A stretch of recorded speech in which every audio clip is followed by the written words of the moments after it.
അച്ഛൻ ഇപ്പൊ അങ്ങോട്ട് പോണ്ട. ഒന്നുകിൽ അച്ഛൻ അമ്മ അടിക്കും, ഇല്ലെങ്കിൽ അമ്മ നമ്മളെ രണ്ടുപേരെ ആക്രമിക്കും.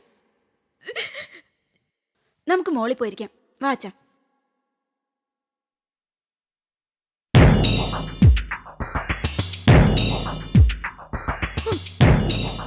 അച്ഛനും മോള് കേറി പോകുന്ന കണ്ടില്ലേ? എന്നെ ആ വൃത്തിയായിട്ട പെണ്ണിന്റെ കള്ളുഷാപ്പുകാരനെ മുന്നിലിട്ടല്ലേ അടിച്ചത്. ഞാൻ ഇനി എന്ത് ചെയ്യും? അവളുടെ മുമ്പിൽ ഞാൻ തോറ്റുപോയില്ലേ? ഇനി ഞാൻ എന്തിനു ജീവിക്കണം? വാ അച്ഛാ.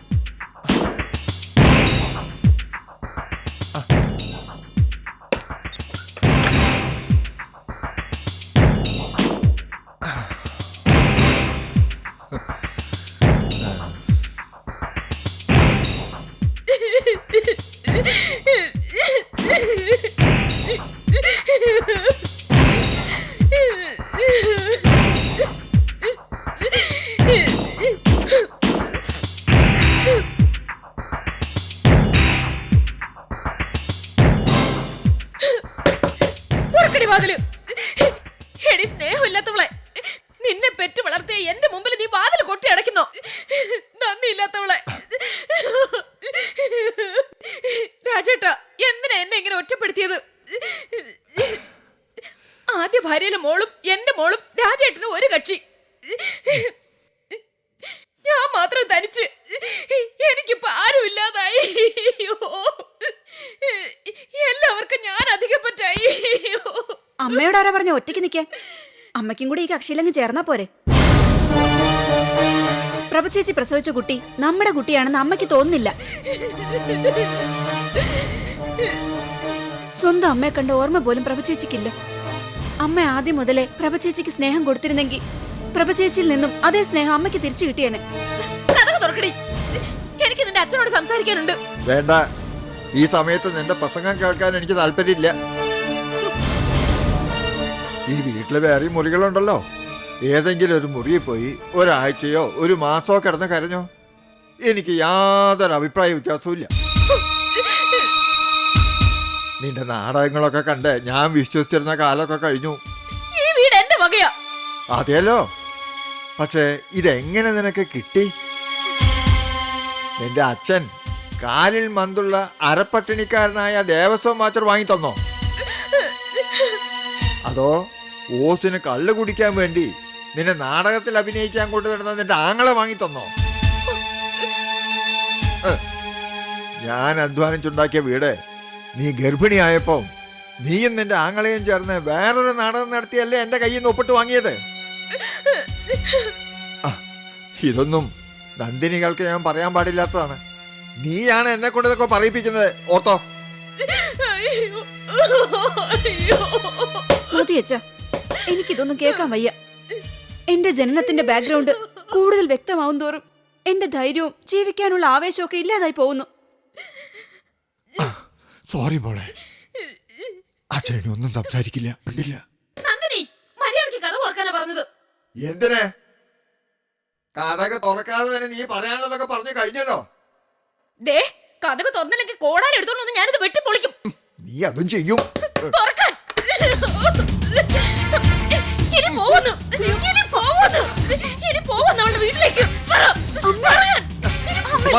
നീ ഞാനാണെന്നൊക്കെ ഞാൻ മനസ്സിലാക്കി കഴിഞ്ഞല്ലേ. നീ പ്രസവിച്ച നിന്റെ സ്വന്തം മകളും ആ തനിനിറം കണ്ടു കഴിഞ്ഞു. അതുകൊണ്ട് ഇനി ഈ വീട്ടില് നിന്റെ ഓവർ ആക്ടിങ് ഒന്നും വില പോവില്ല. അമ്മേ, പോയി മുഖം കഴുകി വന്ന് മനുഷ്യ സ്ത്രീയെ പോലെ പെരുമാറും.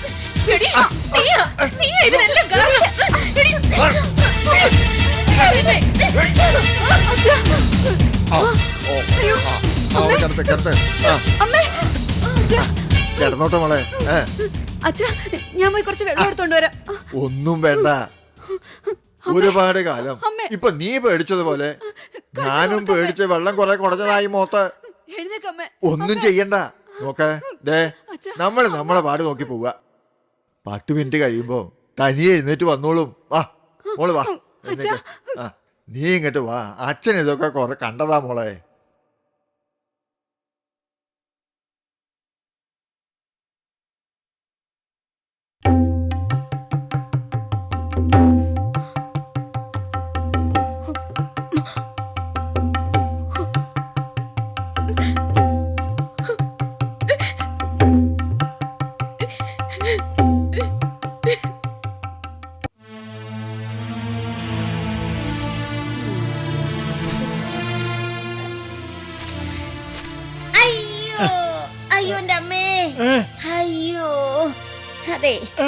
എന്റെ നടുവിനൊരു വിലക്കം.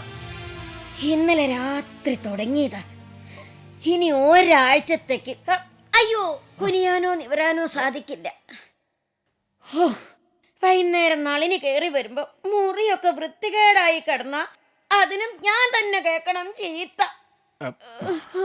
അയ്യോ മോനെ സുകുമാരൻ മുതലാളി, നളിനില്ലാത്ത സമയത്തെ ഈ വീട്ടു ജോലിക്കൊക്കെ എന്നെ ഒന്ന് സഹായിക്കണം കേട്ടോ. ആണുങ്ങളായ കുറച്ച് അടുക്കള ജോലിയും പുറം ജോലിയും ഒക്കെ അറിഞ്ഞിരിക്കണം. അല്ല, ഞാനങ്ങ് ചത്തുപോയെന്ന് വിചാരിക്കുക. നളിനി ജോലിക്ക് പുറത്തും പോയി, കൊച്ച് സ്കൂളിലോ കോളേജിലോ പോയി. സുകുമാരൻ മുതലാളിക്ക് ഒരു ഗ്ലാസ് ചൂടുവെള്ളം കുടിക്കണമെന്ന് തോന്നി. തന്നെ ചെയ്തല്ലേ പറ്റൂ. കരുണാലയത്തിലെ പോലെ 2-3 ജോലിക്കാരെ നിർത്താനുള്ള പാങ്ങ് നമുക്കുണ്ടോ? അതാ ഞാൻ പറഞ്ഞത്, അത്യാവശ്യം ജോലികൾ ചെയ്ത് പഠിക്കണോന്ന്. പാൽക്കാരി പങ്കജാക്ഷി പറഞ്ഞിട്ടുണ്ട്, കരുണാരൻ മുതലാളി ജീവിച്ചിരുന്ന കാലത്ത് അനുജനെ വീട്ടുവേലക്കാരനായിട്ടേ കണ്ടിട്ടുള്ളൂന്ന്. അപ്പൊ പരിചയം കാണുമല്ലോ. എന്റെ പൊന്നു മുതലാളിയല്ലേ. അയ്യോ, നളിനി വരുന്നതിന്റെ മുമ്പേ ആ പൂമുഖം മാത്രം ഒന്ന് വൃത്തിയാക്കിയാ മതി. ഇതാ ചൂല് പിടിച്ചോളൂ. വയ്യാഞ്ഞിട്ടാ, തീരെ വയ്യ. അയ്യോ വയ്യ, തീരെ വയ്യ. അയ്യോ വയ്യ, കാലോണ്ടും വയ്യ. അയ്യോ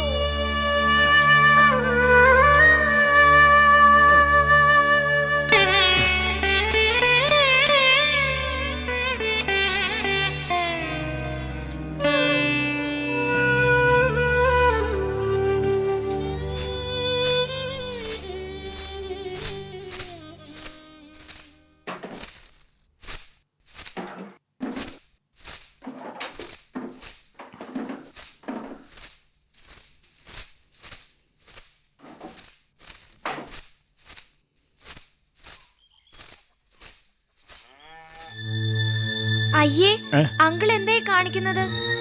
ആണുങ്ങൾ ഇത്തരം ജോലികളൊന്നും ചെയ്യരുത്. അമ്മൂമ്മ പറഞ്ഞിട്ടാണോ അങ്കിൾ ഈ ജോലി ചെയ്യുന്നത്? അതെ, ഞാൻ പറഞ്ഞിട്ട് തന്നെ. അയ്യോ അയ്യോ, എന്റെ നടുവിനൊരു വിലക്കം. എന്നോട് പറഞ്ഞാൽ ഞാൻ ചെയ്യുമല്ലോ. ദേ, വലിയവരുടെ കാര്യത്തിൽ പിള്ളേർ ഇടപെടണ്ട. നീ പോയിരുന്ന് പഠിക്ക്. കഷ്ട അമ്മൂമ്മയെ കാണിക്കുന്നത്. കരുണാലയത്തിലാണെങ്കിൽ അങ്കിളിനോട് അമ്മൂമ്മ ഇങ്ങനെ പറയോ? അങ്കിളിനെ കരുണാലയത്തിൽ നിന്ന് ഇറക്കി വിടാൻ തന്നെ കാരണം അമ്മൂമ്മയല്ലേ? എന്നിട്ട് പാവം ഇവിടെ വന്ന് വിഷമിച്ചിരിക്കുമ്പോ ഇങ്ങനെ അപമാനിക്കുന്ന ദുഷ്ടത്തരല്ലേ? നിന്റെ തള്ളെ പോലെ എന്നെ ഭരിക്കാൻ വന്നാലുണ്ടല്ലോ, അടി വെച്ചു ഞാൻ. അടിക്കും. എന്നെ അടിച്ചാൽ അമ്മൂമ്മയുടെ നടുവിന് വിലക്കും കൂടെ ഉള്ളൂ. കോലം പോയൊരു പോക്ക്. ഈ പ്രായത്തിലുള്ള പിള്ളേര് എന്റെയൊക്കെ പ്രായമാവുമ്പോ എന്തായിരിക്കും ഈ നാടിന്റെ ഒക്കെ സ്ഥിതി കൃഷ്ണ.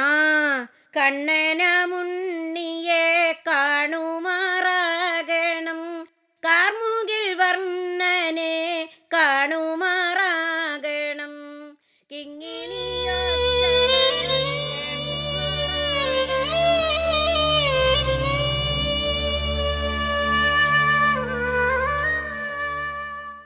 ഇവിടെ നിന്ന് ഞാൻ നേരെ കോയമ്പത്തൂരിലേക്കാണ് പോയത്. അമ്മ ഇറങ്ങിപ്പോയതിന് ശേഷം അവിടെ വളരെയേറെ മാറ്റങ്ങളുണ്ടായി. അതൊക്കെ എനിക്ക് ഊഹിക്കാന്നുള്ളതേ ഉള്ളൂ. ആ കള്ളൻ ത്യാഗു കമ്പനിയുടെ MD ആയി കാണും. ത്യാഗു? അതാരാണ്? അവനെ ജയൻ അറിയാനിടയില്ല. അന്ന് മേനോൻ സാറിന്റെ പാർട്ടി നടക്കുന്ന സ്ഥലത്ത് വെച്ച് കണ്ടുമുട്ടിയപ്പോ നീ പറഞ്ഞില്ലേ, പണ്ട് ഞാൻ ഉണ്ടാക്കുമായിരുന്ന തൈര് സാദത്തിന്റെയും സാമ്പാർ സാദത്തിന്റെയും രുചിയെ പറ്റി. ത്യാഗുന്ന് ഞാൻ വിളിക്കുന്ന ത്യാഗരാജൻ എനിക്ക് മകനെ പോലെ ആയിരുന്നു. അവനും ബാലുവും ഒരു ക്ലാസ്സിലാ പഠിച്ചത്. മിക്കവാറും എല്ലാ ദിവസവും ഭക്ഷണം കഴിക്കാൻ മാത്രമായിട്ട് ത്യാഗു എൻ്റെ വീട്ടിൽ വരുമായിരുന്നു. അന്ന് അവൻ എന്നെ അന്നപൂർണേശ്വരി എന്നാ വിളിച്ചിരുന്നത്. ഡിഗ്രി എടുത്തപ്പോ അവനെ ഞാൻ കോയമ്പത്തൂർ കോട്ടണിൽ ജോലി കൊടുത്തു. കമ്പനി പ്രൈവറ്റ് ലിമിറ്റഡ് ആക്കിയപ്പോ ബാലുവിനെ ചെയർമാനാക്കി ഞാൻ MD ആയി. നമ്മുടെ കൂട്ടത്തിലുള്ള ഒരു പയ്യനല്ലേന്ന് വിചാരിച്ച് ത്യാഗുവിനെ ഒരു ഡയറക്ടറാക്കി. പക്ഷേ അവൻ കൂടെ നിന്ന് കാലി ചവിട്ടുന്നവനായിരുന്നു എന്ന് വളരെ വൈകിയാണ് ഞാൻ മനസ്സിലാക്കിയത്. ബാലുവിനെ എന്നിൽ നിന്ന് അകറ്റിയതിൽ ത്യാഗുവിനൊരു വലിയ പങ്കുണ്ട്. ഏതായാലും ത്യാഗരാജൻ എന്നൊരാൾ ഇപ്പൊ കോയമ്പത്തൂർ കോട്ടൺ പ്രൈവറ്റ് ലിമിറ്റഡ് എന്ന കമ്പനിയിലില്ല. ബാലു വിവാഹം കഴിച്ചു. ഏ? എന്ന്? 1 മാസത്തിൽ കൂടുതലായി.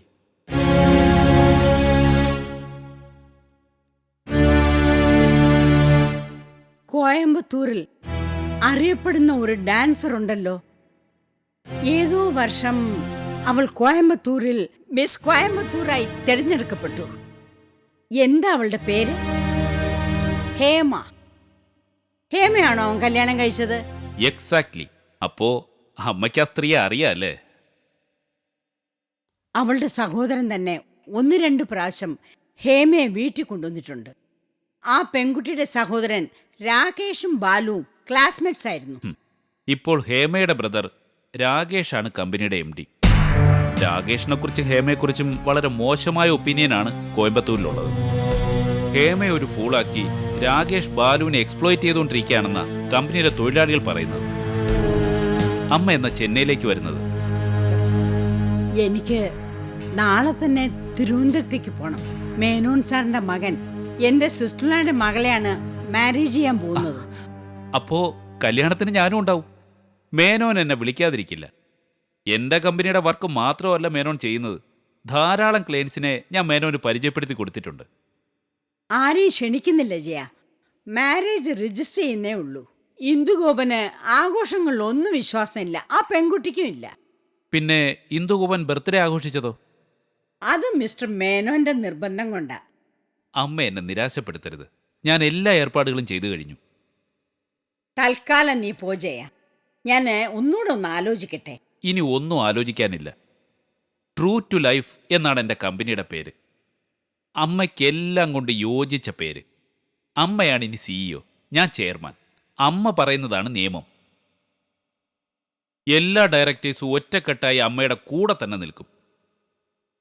കാരണം അമ്മ ആരാണെന്നും നമ്മൾ തമ്മിലുള്ള ബന്ധം എന്താണെന്നും ഞാൻ അവരോട് പറഞ്ഞു കഴിഞ്ഞു. എല്ലാം ഈശ്വര നിശ്ചയം. ബഹളം ഒന്ന് അടങ്ങി. ഈ വീട് ശാന്തമായി. ഇനിയും വയ്യാവേലി വിളിച്ചു വരുത്തണമെന്നാണോ അമ്മ പറയുന്നത്? നീ പറയുന്നതൊക്കെ ശരിയാണ്. പക്ഷെ കല്യാണത്തിന് മുൻപ് നീ കൊച്ചേട്ടനെ കണ്ട് ദക്ഷിണ കൊടുത്ത് ആ പാദങ്ങളിൽ തൊട്ടു തൊഴണം. അതെന്റെ ഒരു ആഗ്രഹമാണ്, നിന്റെ കടമയും. നമ്മൾ കൊച്ചമ്മാവിനെയും കുടുംബത്തെയും ഈ വീട്ടിൽ നിന്ന് ഇറക്കി വിട്ടു. എന്നിട്ട് അനുഗ്രഹം തേടി ആ ശത്രുപാളയത്തിലേക്ക് കയറി ചെല്ലാനോ? കൊച്ചേട്ടനെ അല്ല നമ്മൾ ഇറക്കി വിട്ടത്. ഒരു രീതിയിലും സഹകരിക്കാത്ത ആ സ്ത്രീയാണ് നളിനിയുടെ അമ്മേ. കൂട്ടത്തിൽ കൊച്ചേട്ടനെ ഇറങ്ങി പോകേണ്ടി വന്നു എന്നേ ഉള്ളൂ. മോളെ, നീയോ സുശീലയോ അല്ല അവളെ ഇറക്കി വിട്ടത്, ഞാനാ. എനിക്ക് അതിനുള്ള അവകാശമുണ്ട്. സുശീല പറയുന്നത് മോൾ അനുസരിക്കണം. കല്യാണം നടക്കുന്ന കാര്യം സുകുമാരനെയും നളിനിയെ അറിയിക്കണം. അവർക്ക് ദക്ഷിണ കൊടുത്ത് അനുഗ്രഹം വാങ്ങിക്കുകയും വേണം. നിനക്ക് അച്ഛനില്ല, വല്യമ്മാവനുമില്ല. ഇപ്പോൾ ജീവിച്ചിരിക്കുന്നത് കൊച്ചേട്ടൻ മാത്രമാണ് ആ തലമുറയിൽ. ഞാൻ കൊടുക്കുന്ന ദക്ഷിണ കൊച്ചമ്മാവൻ വലിച്ചെറിഞ്ഞാലോ? കാലി തൊടാൻ ഞാൻ കുനിയുമ്പോ കൊച്ചമ്മാവൻ പിന്നോക്കം മാറിയാലോ? അങ്ങനെയൊന്നും ഉണ്ടാവില്ല, എനിക്ക് ഉറപ്പുണ്ട്. ഇപ്പൊ കൊച്ചേട്ടൻ തന്റെ തെറ്റ് കുറെയൊക്കെ മനസ്സിലാക്കിയിട്ടുണ്ടാവും. അഥവാ സുകുമാരൻ അമ്മായിയമ്മയുടെ ഉപദേശം കേട്ട് വെറ്റയും ബാക്കും വലിച്ചെറിയണമെങ്കിൽ എറിയട്ടെ. അതുകൊണ്ട് നിനക്ക് ഒരു ദോഷവും വരില്ല. ദൈവം അവനെ ശിക്ഷിക്കുള്ളൂ. അങ്ങനെയാണെങ്കിൽ കുഞ്ഞമ്മമാരെയും ചിറ്റപ്പന്മാരെയും കാണണ്ടേ? അവർക്കും ദക്ഷിണ കൊടുക്കണ്ടേ? കഴിയുമെങ്കിൽ അവരെയും കണ്ട് അനുഗ്രഹം വാങ്ങണം. പക്ഷെ ലളിത എവിടാണെന്ന് ആർക്കും അറിയില്ലല്ലോ. കൊച്ചമ്മാവിന്റെ വീട്ടിൽ ചെല്ലുമ്പോ ആ വൃത്തികെട്ട സ്ത്രീ ഏതൊക്കെ തരത്തിലുള്ള നൃത്തം ചവിട്ടുമെന്ന് ആർക്കറിയാം? അയ്യേ, അമ്മേ അമ്മ വെള്ളം നിന്ന് പോയി. ആ മോട്ടർ ഒന്ന് ഓൺ ചെയ്യേ. അതെങ്ങനെയാ? വെളുപ്പിനെ പോയതല്ലേ കറണ്ട്, ഇതേവരെ തിരിച്ചു വന്നിട്ടില്ല. ഇങ്ങനെ നശിച്ച ഒരു നാട്. പവർ കട്ടെന്നും പറഞ്ഞ് 1/2 മണിക്കൂർ ലൈൻ ഓഫ് ചെയ്യും. പിന്നെ പവർ കട്ടെന്ന് പറയാതെ കള്ളത്തരത്തിൽ 5-6 മണിക്കൂർ ലൈൻ ഓഫ് ചെയ്തിടും. രാമൻ വേണാലും രാവണൻ വേണാലും സ്ഥിതി ഇത് തന്നെ. അമ്മ ഞാൻ സോപ്പ് തേച്ച് പോയി. കിണറ്റിൽ നിന്ന് 2 ബക്കറ്റ് വെള്ളമെങ്കിലും കോരി തന്നെ. ദേ എന്റെ കൈ ഒഴിയത്തില്ല.